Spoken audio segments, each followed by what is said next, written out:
Heralds of the Fifth Minion. These guys walk in, each telling of the last guy in the line. Then why bother? I'm a laughing man in a room filled with slaughter. Let's take a step back. I'm told the artistic landscape has been totally scoped out, and there's nothing new under the sun. You guys check underneath the moon, too? How about no more premier ideas beneath Ra's eye, save where creativity goes to die?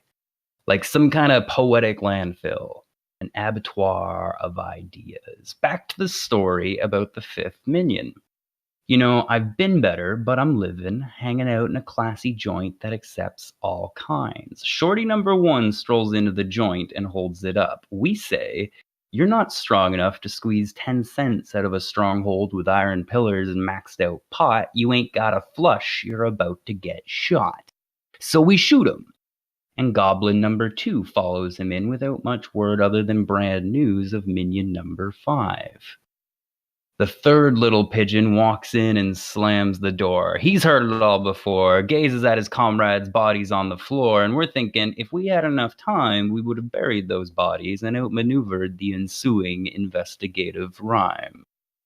Bandit 6 fills in for 4 as that little rascal caught word of the fleshets and spittle we dealt out to the first two via number 3, and he's busy informing number 5 as 6 gets to work ruining our lives. This is why we just kill the intruder before compassion prevents us from rolling that boulder down a hill. Might get him, might not, but what a score if it does. Too far away to see any blood, just a satisfying crunch and desperate prayers to God. Well, eventually that last messenger walks in the door, and he doesn't say a word. And he doesn't need to. He's the 5th of 6 minions, and he's got something clever tucked away in his cap. I give no shits. The guy next to me, however, is curious, as a couple of this little weasel's brothers were recently deep sixed for throwing fits about minion number 5's secret tricks.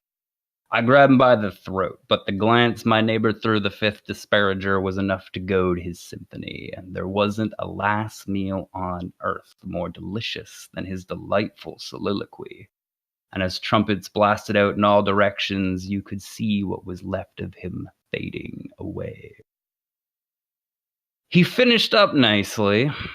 My compatriot's throat is practically crushed, and he can barely say sorry for fucking things up. Or he would have, had he not already become new minion number 1.